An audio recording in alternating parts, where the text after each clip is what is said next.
Yeah, my name is Andrew Mushita and I work for Community Technology Development Organization in Zimbabwe, and I'm the executive director of that organization, working on 4 thematic areas which relate to agriculture, biodiversity, food security and livelihoods, policy and advocacy, environment and climate change. I think the issue of agriculture biodiversity is very central to the attainment of food security at national, regional and continental level, especially in Africa, because agriculture biodiversity are the building blocks of attaining food security and national sovereignty. And seed is very critical and important in the context of being the means of production. In that sense, it is very essential and important for every country to look at agriculture biodiversity as a national security issue, because seed is the beginning of agriculture. And if any country is to realize food, they have to have access to good quality seed, which ensures productivity, food and nutrition security.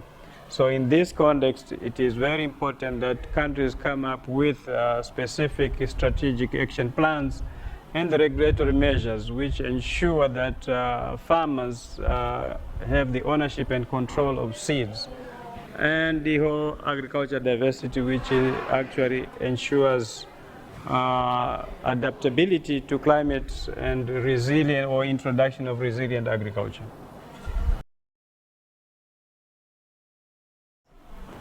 It is very important that in Africa, as we know, the ecology actually changes within a very short distance. So it is not easy to have a wonder crop in Africa which is adaptive to all the different ecologies as they change rapidly. But the security is to maintain a wider crop diversity with a different elasticity and adaptive capacity to different ecological realities. So it is important that we support smallholder farmers to keep a wider gene pool which they can use to actually minimize risk of droughts and all the different calamities which we now realize, particularly with the advent of climate change, which is becoming more extreme. So we need to have this portfolio of different crop varieties, which is giving farmers the capacity to actually enhance the risk aversion measures to climate change, so that if one crop fails, then the insurance is actually with another crop. So that kind of complementarity of the crop diversity provides food and nutrition security to most of the smallholder farmers. And as you know, 80% of the seed in Africa comes from smallholder farmers. So we need to ensure that that ownership, that control is kept alive, as it provides ease accessibility to seed. It's also cost effective. It's also environmentally adaptive to the conditions which they are practicing their farming. Yes, I think in Africa we have to look at the different farming systems which farmers are actually practicing, and that these 2 systems, which are farmer seed systems and the formal sector seed systems, should not be viewed as mutually exclusive, but should be looked as more complementary to each other, as these seed systems provide the means of production to different farmers. Those who are affluent and able to buy commercial seed and the requisite inputs, equipment, should then have access to those kind of expensive seed.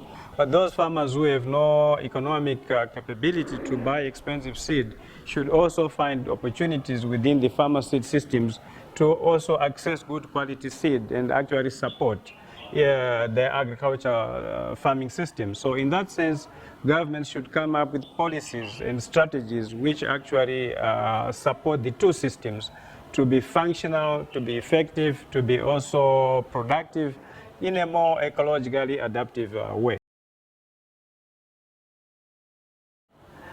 AfricaSeeds is very strategically positioned to actually support this kind of dual seed system framework by engaging the different governments and working through the African Union to come up with probably omnibus policies which are very much geared or designed to support the two seed systems.